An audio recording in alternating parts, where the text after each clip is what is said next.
Have you ever felt like spiritual growth is supposed to be this huge, profound journey, but in reality, it just feels kind of vague, like you're trying to navigate in the dark without any landmarks? Well, what if there was a map? Today, we're going to look at a really interesting framework that breaks down the path into 4 clear levels of spiritual advancement, a structure that comes from almost 50 years of really deep, dedicated practice. So what does a spiritual journey actually look like? I mean, is it a sudden lightning bolt of insight, or is it more of a slow, winding path? For most of us, it feels like the second one, and that uncertainty is exactly why having some kind of framework can be so incredibly helpful. It gives us a way to get our bearings and see where we might be in the whole process.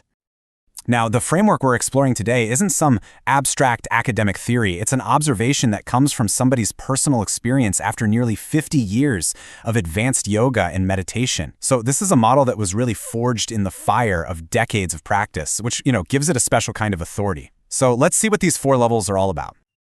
All right, here's our game plan. We're going to start at level 1, which is all about seeking knowledge, the intellectual side of things. Then we'll see how that naturally grows into level 2, esoteric practice. From there, we'll explore how that practice can lead to some really profound stuff in level 3, mystical experience, before we finally get to the summit, level 4, the non-dual state, where things get really interesting. And here's a great way to just picture the entire journey. You can see the flow so clearly. It starts in your head with knowledge. Then it moves into your body with practice. That then flowers into genuine experience. And ultimately, it leads to a state that's beyond the individual self, non-duality.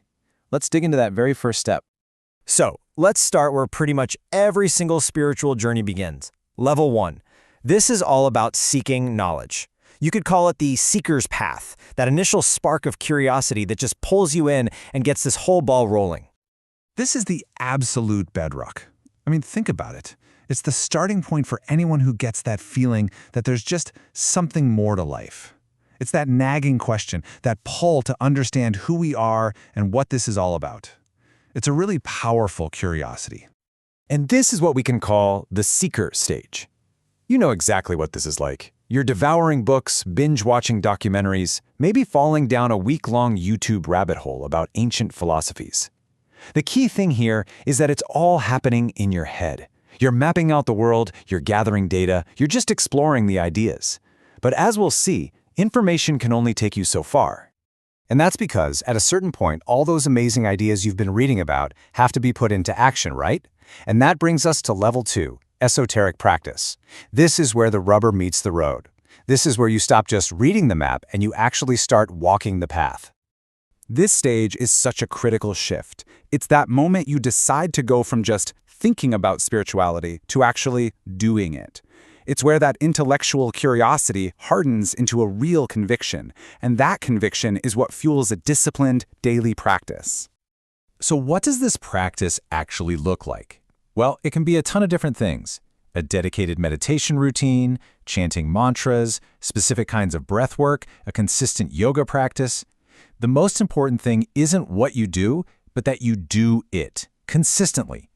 You're taking those abstract ideas from level 1 and making them a real, living part of your life. This is the engine of the journey. And, when you keep that engine running day after day for a long, long time, something pretty remarkable starts to happen. And that brings us to level 3, mystical experience. This is where the path really starts to open up in some wild and unexpected ways. This level is the direct result of all that dedication in level 2. And this is so important. You can't just think your way into these experiences. You can't force them. They just sort of arise on their own as a natural result of your practice reaching a certain maturity. So after a long time of putting in the work, things start to shift in a big way. The internal changes you've been cultivating begin to manifest externally, leading to what are described as these profound, mystical, or magical experiences. And this quote really gets to the heart of it. A person at this level might start perceiving things beyond our normal, everyday senses, literally experiencing the multidimensional nature of existence.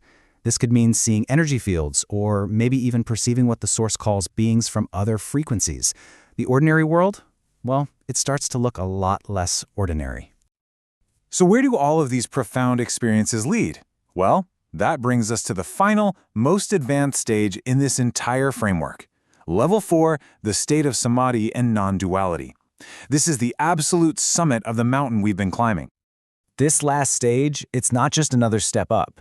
It's the culmination of the entire journey.